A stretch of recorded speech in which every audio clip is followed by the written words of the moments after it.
How to enable or disable Game Booster low refresh rate to save power on the Samsung Galaxy S24 series. First, swipe up at the bottom to return back to the home screen.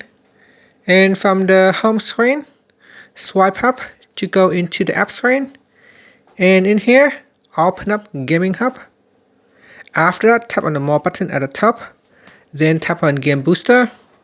In Game Booster, we scroll down and then tap on low refresh rate. Tap on the toggle button to turn on or switch off low refresh rate in Game Booster. When this turn on, it can save power by limiting the screen refresh rate to 48 Hz during games.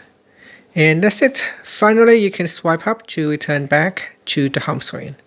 Thank you for watching this video. Please like and subscribe to my channel for more videos.